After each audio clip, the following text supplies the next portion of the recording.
I saw Yennefer. You're lucky. You're a lucky man. And Triss and that witch that we banged and murdered, like in chapter 4. How do you do it? How do you do it? I'm just kind of curious because I'm lonely. Okay, calm down. I'll go. I can't whistle for my horse like you. Not a big hutshot with 2 swords. Fuck off, fucking Witcher.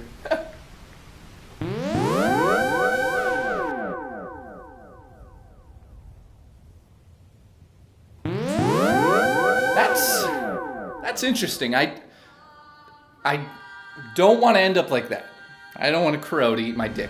Hey, welcome to the Witcher 3 review. My name is JKB, and today I'm in the world of Witcher 3, and I'm scared shitless.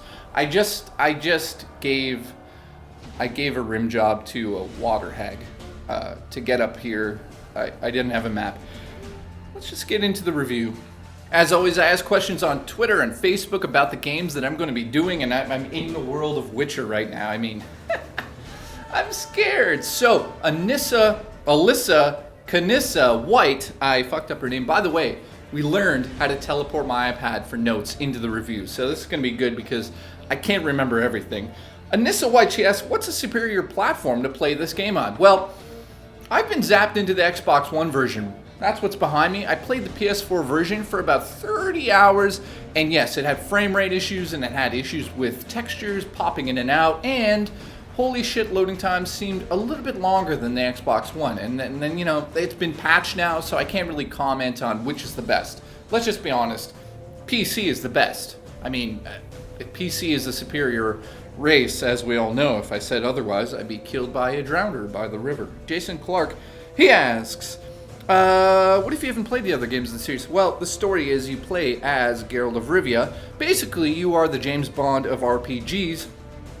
You've moved on from the past events, and you kind of learn that through storytelling. It's really good at being able to sort of tell you a story, even though the story in this game is not spectacular. It's not going to blow your mind because, and I'll get to what makes this game, what's the meat of this game, the raw meat of the game. I'll get to that in a second, but you don't need to play the other games. I'll just say that flat out. You don't need to do it. I don't really want to explain why you don't need to do it. I think I don't want to give away too much of the story. Let's just say that he's settled down in this version of the game. He's moved on from his whoring past. I haven't. I mean, I'll sleep with a water hag right in front of you guys if you want, but the point here is he's moved on. He's no longer really the James Bond. He is kind of still James Bond because you could fuck so many women in this game, but that's a whole other story. The point here is he's changed, he's moved on, he's training a surrogate daughter named Ciri, who's just gorgeous. By the way, I want to kiss her on the lips, but she plays a vital role in this. Now, the Wild Hunt is an evil army that wants to take over the land, so you, as Geralt of Rivia, you will fight the Wild Hunt and look for Ciri in this epic journey.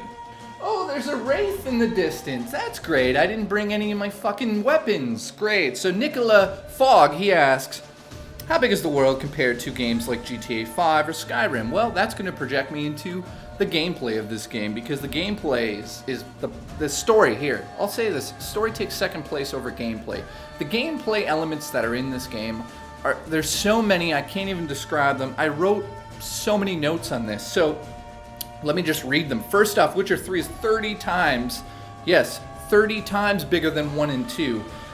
And in this game, for the first time ever, you can sail to different locations, you do horseback riding. Fast travel is something that's been introduced to the game because you definitely need that, and thank the lords, because if you had to walk from one side to the other, I can imagine it would take hours and hours. The overall map is 20 times, can't read, bigger than Skyrim. Thank God there's fast travel in this game, because if you had to walk from one section to the other, you would die. You would die so many times if you weren't leveled up, and the importance in this is fast travel is a necessity in some situations where you haven't stocked up on certain health potions or whatnot, or gained enough food in your backpack, or whatever you want to say. It's very important that fast travel is in a video game. I mean, if it wasn't in this game, it would get a little tiresome running or horseback riding or even sailing across this giant map. Every single thing you do in this game can affect the rest of the game. I played this game twice for 60 hours each on both systems, on both consoles at home. I have to say this. I didn't see the same thing twice because I picked different decisions, and the outcomes, yes, they led to a certain linear story within the woven world, but the thing here is, I felt like every time I played it, something new happened that I hadn't seen before, and it made me wonder, like, how much have I missed?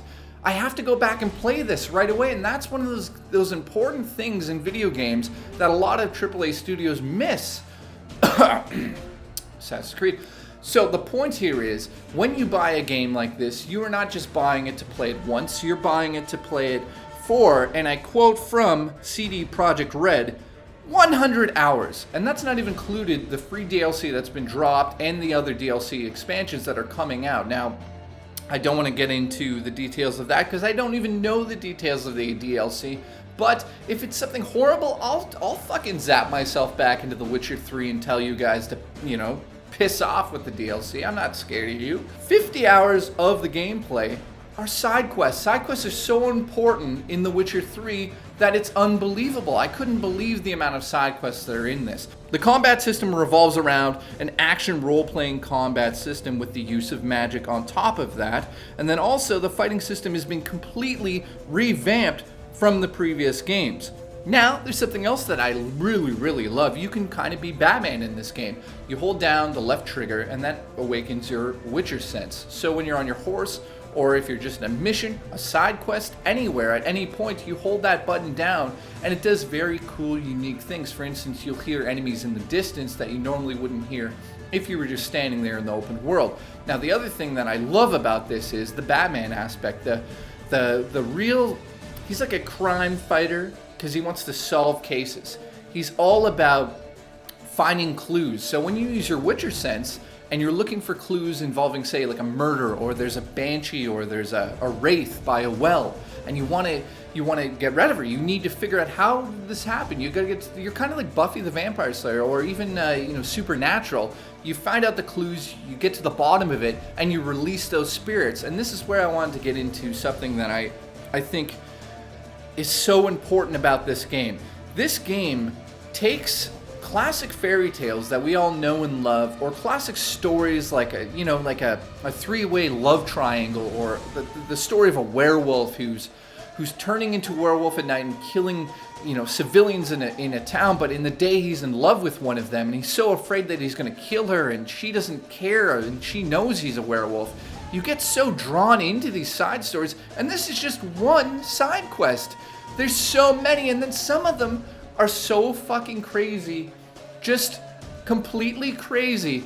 There's one, now I'm not going to give too much away because I want you to experience this yourself, where a dead baby that you have buried has awoken from the grave, and it's your job to follow it to get clues. And it's something I've never seen in a video game, and I thought everyone who plays this is going to love this part. I couldn't believe it. It was insane how it drew me in. And the characters, NPCs in this game, in the open world while you're walking around, the side quests, when you talk to them, oh my god, the emotions you actually feel. There was a few times where I was like, whoa, I'm getting a little emotional here, because I believed in what they were saying, and the stories about love lost and just the destruction of the open world because of the war and how ravaged the land is. You get a sense that war is serious in this game, and it's taking its toll on these people. And every nook and cranny you get into is showing that. Every emotion you come across in this game is about loss and suffering and torment, and it's really emotional, for me at least. And to be standing in here is just dreadful. I just want to fix it. And that's what's amazing about this game, because you play Geralt as you want. You don't have to be the nice guy. You can be a complete dickhead and get a different outcome at the end of the story, but you can also be a very nice guy in this game, and it's very rewarding when you save the soul of say a wraith that's stuck in a well. You feel it. I know this sounds crazy, but you feel So happy about it. And you give the NPCs a little bit of hope. It's truly remarkable. And this is why this game's still hovering at a 10 out of 10 behind me. It's not going to go down. Yes, okay, look. Story-wise, there you go. See that? 9 out of 10. Yep, it's true.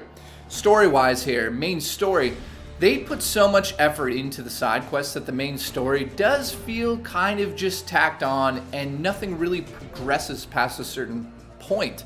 Yes, you're looking for a few different females, and that really is the story. Until you get really deep into the last 25% of the game, you don't truly feel connected to the actual storyline.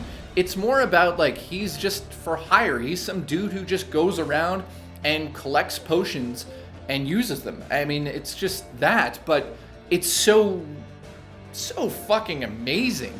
That 9.5, well, here's the other thing. In the open world, you have a horse that you can whistle to. He comes running, but holy shit, is Roach stupid. He's the dumbest horse I've ever seen in a video game. It's ridiculous how dumb and how slow he is. I think it's like this is an equal opportunity video game, so some of the slower horses needed some work. So they brought Roach in. They just brought him into the world and said, stand over here, don't eat the fence, stop eating the trees, just when he whistles, you... Worst. So it's staying at a 9 out of 10. One other thing I want to talk about is there's a side game within The Witcher 3 called Gwent, which is a collectible card game, and you collect these cards from NPCs and play with the NPCs in the open world at any point in time. Now, lots of AAA games have these mini games, but this is something that's serious. You want to go around and collect as many cards as possible. You can buy them from vendors, from dealers, all sorts of different NPCs will offer them up to you to do missions and all sorts of things. The point here is, it's a fun, I wouldn't call it a little side game, but I just needed to mention it in the review because I'm kind of addicted to it and I want to go get all the rare cards after. So that's going to happen. But the other thing is, it is a lot of fun. It is a lot of fun, and it breaks up the whole pacing because, you know, you spend a lot of time running across a huge open world and battling ghouls and goblins and ghosts. The point here is, it's fun, breaks up the pacing a little bit. Tons of people ask me if this is the next generation experience, that the RPG, the Skyrim of this generation. It's a 10 out of 10. I know that you guys are waiting for me to go lower in the scores, but I keep playing good games, so you just have to wait. Just unfortunately, I can't say anything negative about this game that really affects the score. You have to go. It's my game of the year so far. There's nothing in this game that really brings it down for me. I can't think of anything. I honestly thought yes, the story is a little bland at times. The locking mechanisms in the game are a little here and there, very confusing camera at times, but the abilities, the magic abilities, the upgrade system, yes, the menus are a little clunky at times, and it's confusing. It's a little confusing at the beginning, but if you're into your standard RPG, you're going to understand why it's like this. I put it on the same page as Skyrim. So, 10 out of 10 for Witcher 3. I'm going to get out of here before I am literally, like my dick gets sucked off by a water hag. I don't want that to happen. She's hideous. Her tits are like down to her knees. I can't say enough about this game, but I have to go. Okay? So before I go, I was zapped into Mad Max, first episode back, and you should check that out. So I'll put a link at the end here. I love you guys. Next up, I'm gonna go shoot some ink at my face in Splatoon. Thank you so much for watching, guys. I'm out of here.